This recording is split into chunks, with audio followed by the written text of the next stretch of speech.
आज योम मई के मौके पर बांसबड़िया में पहुंची हुगली लोकसभा एमपी उम्मीदवार लॉकेट चटर्जी जूट मिल और मजदूरों के हक में उनके मसाइल पर बातें करते नजर आई। मजदूरों को पुख्ता घर बनाने से मुतालिक उन्होंने रियासती हुकूमत को कसूरवार ठहराया।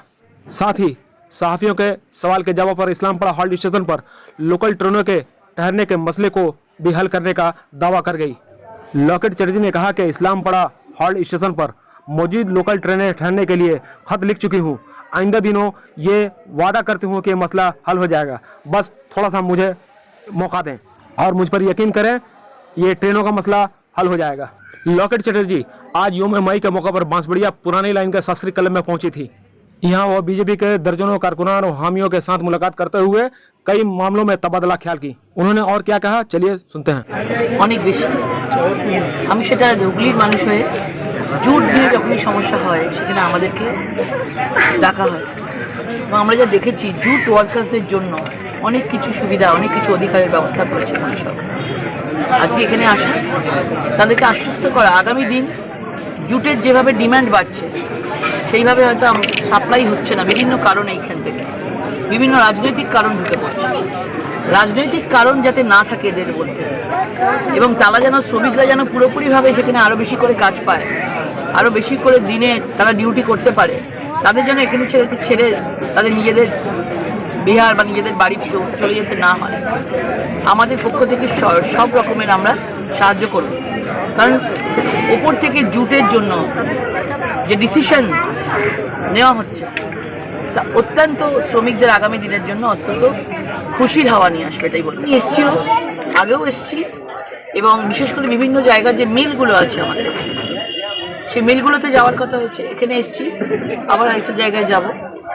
সেই জন্যই আজকে মে দিবসে তাদের সঙ্গে দেখা করা, মা বোনদের সঙ্গে দেখা করা, মাতৃশক্তি মোদিজির সাথে আছে।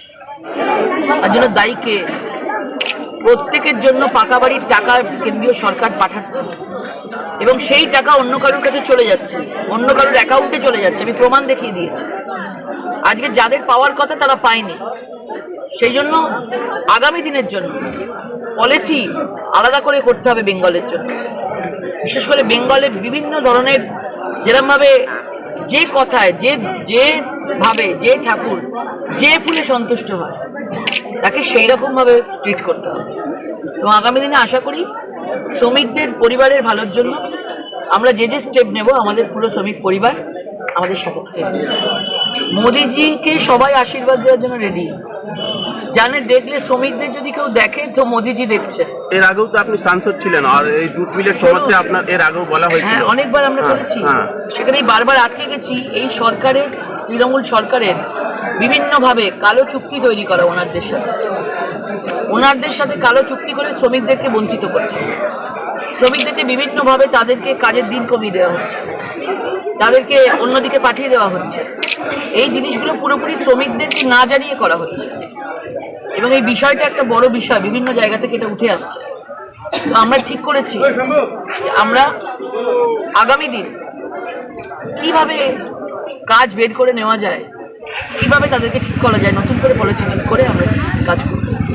হয়তো ট্রেনের দাবি মানে স্টপেজের জন্য দাবি করছে এখানকার লোকালরা, এটা কি বলবেন? পরিষ্কার অলরেডি দিয়ে দিয়েছি, হ্যাঁ, এবং বলা হয়েছে যে প্রত্যেকটা সমস্যা আপনি যেটা দিয়েছেন প্রত্যেকটা সলিউশন করে দেওয়া হবে। এবং এনাদের যে দাবি আছে এক্সট্রা ট্রেনে, সেগুলোর দাবি, কারণ ট্রেন নিয়ে কোনো অসুবিধা মানুষের থাকবে না, ভুগতে হবে না, এটুকু আমি কথা দিতে পারি, জোর গলায় কথা দিতে পারি। এখানকার মানুষ জয় শ্রীরাম। আমার ট্রেন নিয়ে সমস্যা থাকবে না লোকাল পাবলিকের। নিশ্চিন্ত থাকুন, আগামী 5 বছরে যে ডেভেলপমেন্ট আসছে, যে রোড ম্যাপ তৈরি হয়েছে